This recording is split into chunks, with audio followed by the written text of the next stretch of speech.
नमस्ते सभी को। मैं कावेरी गजाकोश आपको कक्षा 7वीं के लिए हिंदी विषय पढ़ाऊंगी। आज हम पाठ ऐसे ऐसे का व्याकरण भाग पढ़ेंगे। तो चलिए आज हम व्याकरण भाग में मुहावरे पढ़ते हैं। मुहावरों की व्याख्या देखते हैं। जो वाक्यांश भाषा को सुंदर और आकर्षक बनाते हैं उन्हें मुहावरे कहते हैं। मुहावरे अपना शाब्दिक अर्थ न देकर विशेष अर्थ प्रकट करते हैं। जैसे अंगूठा दिखाना का विशेष अर्थ है साफ इनकार करना। चलिए देखते हैं कुछ मुहावरे अर्थ और वाक्य में। पेट में चूहे दौड़ना, इसका अर्थ है बहुत भूख लगना। वाक्य में प्रयोग करते हैं। मैंने सुबह कुछ नहीं खाया इसलिए दोपहर के समय में मेरे पेट में चूहे दौड़ने लगे। ईद का चांद होना, अर्थ है बहुत दिनों के बाद दिखना। वाक्य तेजस संशोधन कार्य में इतना मग्न है कि वह ईद का चांद हो गया। हाथ मलते रह जाना, अर्थ है पश्चाताप होना।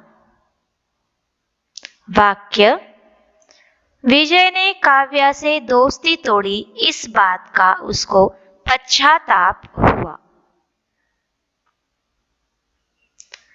भैंस के आगे बीन बजाना, अर्थ है मूर्ख व्यक्ति को ज्ञान की बातें समझाना। वाक्य गांव की शाम को कोई बात समझाना मतलब भैंस के आगे बीन बजाना है। एड़ी चोटी का जोर लगाना, इसका अर्थ है कठिन परिश्रम करना। वाक्य है अध्यापक द्वारा दिए गए प्रोजेक्ट को पूरा करने के लिए छात्र ने एड़ी चोटी का जोर लगाया। बाएं हाथ का खेल, इसका अर्थ है बहुत ही आसान काम। चोर को किसी घर का ताला निकालना बाएं हाथ का खेल है। धुन का पक्का, अर्थ है कोई भी काम निरंतर बिना रुकावट करना। वाक्य स्वतंत्र सैनिक आजादी के लिए धुन के पक्के थे। कान पर जू तक न रेंगना, अर्थ है कुछ असर न होना। इसे वाक्य माता पिता के बातों से अमन के कान पर जू तक न रेंगी। आकाश पाताल एक करना, अर्थ है बहुत ज्यादा प्रयत्न करना। इससे वाक्य देखते हैं। मित्र के भाई के ऑपरेशन के लिए पैसा इकट्ठा करने के लिए उसने आकाश पाताल एक कर दिया। आसमान सिर पर उठाना, अर्थ है छोटी सी बात पर हंगामा करना, शोर मचाना। वाक्य है चूहे को देखकर मेरी बहन ने आसमान सिर पर उठा लिया। आस्तीन का सांप, इसका अर्थ है दुश्मन को नजदीक रखना। वाक्य उसका नौकर उसकी सारी संपत्ति लेकर भाग गया तब उसको एहसास हुआ कि उसने आस्तीन में ही सांप पाला था। हाथ पांव फूलना, अर्थ है बहुत घबराना। वाक्य, सांप को सामने देखकर उसके हाथ पांव फूल गए। जिसकी लाठी उसकी भैंस। इसका अर्थ है शक्तिशाली की विजय होती है। वाक्य, कुश्ती के मैदान में जीत ऐसे होती है मानो जिसकी लाठी उसकी भैंस है। अंधे की लाठी,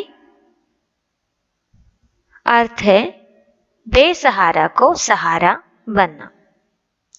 वाक्य, मदर टेरेसा गरीबों को अंधे की लाठी बन गई। फूट फूट कर रोना, अर्थ है बहुत रोना। वाक्य है, अपने करीबी दोस्त के बिछड़ने से आनंद फूट फूट कर रोया। और कुछ मुहावरे और अर्थ देखते हैं। मोह उतर जाना, निराश हो जाना। चेहरा सफेद पड़ना, झूठ पकड़े जाना। घर सर पर उठाना, बहुत शोर करना। ठगे से रहना, हैरान आश्चर्यचकित होना। पेट में दाढ़ी होना, राज छुपाना। सिहर उठना, कांपना। आंखें बिछाना, बेसब्री से प्रतीक्षा करना। आंख भर आना, आंसू आना। आंखों में धूल डालना, धोखा देना। आंखें लड़ना, देखा देखी होना। आंखें लाल करना, क्रोध की नजर से देखना। आंखें थकना, प्रतीक्षा में निराशा होना। अब हम लोकोक्ति देखते हैं, जिसे हम कहावत भी कहते हैं। साधारणतया लोक में प्रचलित उक्तियों को लोकोक्ति कहा जाता है। लोकोक्तियों को कहावतों के नाम से भी जाना जाता है। लोकोक्तियां अंतरकथाओं से भी संबंध रखती है। लोकोक्तियां स्वतंत्र वाक्य होती है जिनमें एक पूरा भाव छिपा रहता है। चलिए देखते हैं कुछ लोकोक्तियां। उड़ती चिड़िया पहचानना, अर्थ है दूर से सही स्वभाव का अंदाज लगाना।